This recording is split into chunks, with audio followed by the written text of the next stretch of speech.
Bienvenue sur Médiane TV et ce nouveau coup de cœur. Il y a quelques mois, au Venezuela, Glas Marcano jonglait entre des études de droit, des cours du soir pour devenir chef d'orchestre et un travail en tant que vendeuse de fruits dans la boutique familiale. En très peu de temps, sa vie a changé du tout au tout. Elle est aujourd'hui sur la scène de la Philharmonie en train de diriger le Paris Mozart Orchestra de Claire Guibault.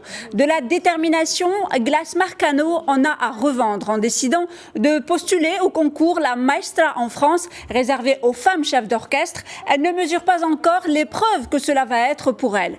Alors, première difficulté, les frais d'inscription de 150 €. Depuis la crise financière, le salaire moyen au Venezuela est de 2,5 $ et Glas Marcano n'a pas les ressources financières suffisantes.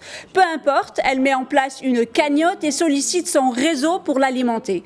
Pour pouvoir postuler, elle doit également envoyer une vidéo où elle dirige un orchestre. Glas Marcano sollicite alors ses professeurs de musique et ceux-ci l'aident à réaliser cette vidéo. Se dresse alors un autre obstacle. Comment envoyer cette vidéo alors que le débit Internet est extrêmement faible au Venezuela? La jeune artiste raconte qu'elle a eu l'impression que l'univers entier conspirait pour qu'elle ne puisse pas participer à ce concours. Après plusieurs tentatives, elle finit par y arriver. Enfin, une semaine avant la fin du concours, Glas Marcano se rend compte qu'elle n'a pas réussi à réunir que 80 € avec sa cagnotte. Désespérée, elle contacte les organisateurs du concours qui lui proposent d'avancer l'argent pour qu'elle puisse participer. À cela s'ajoute la crise sanitaire due au coronavirus. Devant se dérouler en mars 2020, le concours, la Maestra, est annulé. Mais heureux rebondissement, finalement, il est reporté en septembre et Glas Marcano fait partie des candidates sélectionnées. Dernier obstacle pour la jeune Glas Marcano de 24 ans et qui n'a jamais voyagé et ne parle pas un mot en français. Comment partir à Paris puisque crise sanitaire oblige, le trafic aérien est arrêté. Les organisateurs du concours se démènent alors et sollicitent le ministère des Affaires étrangères et l'ambassade de France à Caracas. Ainsi, Glas Marcano embarque dans un vol humanitaire jusqu'à Madrid puis prend un autre avion jusqu'à Paris. Pour une jeune fille de 24 ans, ne parlant qu'espagnol, n'étant jamais sortie du Venezuela, il fallait avoir un vrai tempérament, conclut la chef d'orchestre et co-directrice de la Maestra. Je vous propose justement d'écouter Emmanuel André, directeur des concerts à la Philharmonie de Paris, et Claire Guibault, chef d'orchestre, co-directrice du concours La Maestra. On les écoute. Elle a une direction qui est très intuitive, très charismatique, bien sûr, mais aussi peu axée sur une technique conventionnelle. Elle parle musique, dans le sens où elle ne parle pas français et anglais, donc elle s'exprime, elle chante, elle fait des gestes. Donc on a vu que de sa part, il y avait une volonté incroyable de venir à Paris et de trouver par tous les moyens possibles une manière de s'inscrire, et ça, c'était très, très, très émouvant. On a trouvé un vol humanitaire qui l'a amenée jusqu'à Madrid. Elle est faite pour ça, quoi. Puis elle le veut. Donc, il faut la guider maintenant. Et il faut l'aider à se réaliser pleinement.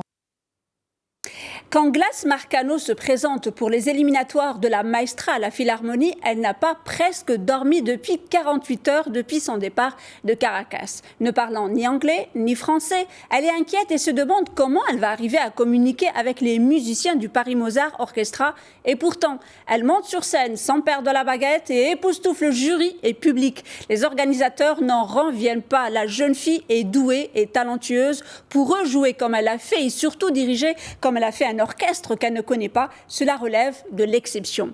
Glas Marcano doit sa formation musicale à El Sistema, un programme d'éducation musicale initié au Venezuela. Cette méthode d'apprentissage est ouverte à tous dès l'âge de 2 ans. Sur scène, Glas Marcano saute, jubile, communique et blague avec l'orchestre sans pour autant parler la même langue. Elle parle musique tout simplement, dans le sens où elle ne parle pas français ni anglais, elle s'exprime, elle chante, elle fait des gestes, ça marche, c'est incroyable. Mais elle s'en sort finalement avec uniquement la musique pour pouvoir communiquer avec l'orchestre, décrivent les responsables, et même si la jeune chef vénézuélienne ne remporte pas le concours, elle décroche le prix de l'orchestre décerné par le Paris Mozart Orchestra, conquis et touché par la prestation de Glas Marcano. Tout s'enchaîne très rapidement. Non seulement la jeune chef d'orchestre intègre le Conservatoire régional de Paris, mais de nombreux chefs musiciens ou affiliés au concours se mobilisent pour aider la jeune artiste. Glass Marcano a donc une année devant elle pour parfaire sa formation et débuter sa carrière. Je vous propose de l'écouter.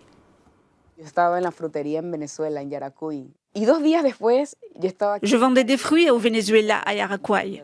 Et 2 jours après, j'étais ici à Paris, à la Philharmonie de Paris, en train de diriger le Paris Mozart Orchestra. Le rôle d'un chef d'orchestre, c'est de diriger un groupe de personnes, musicalement et spirituellement. Je me souviens d'une phrase que mon chef m'a dit. « Tu es un bon chef lorsque tu inspires l'orchestre. » Au Venezuela, ma vie se partage entre mes études de droit, la direction orchestrale, mais aussi mon travail dans un magasin de fruits et légumes qui appartient à ma famille. Je me souviens que quand il n'y avait pas de clients, je m'entraînais à diriger. Et quand quelqu'un entrait au magasin, je lui disais « Vous voulez des fruits ?» tout en jouant. Bienvenido, por favor, fruta.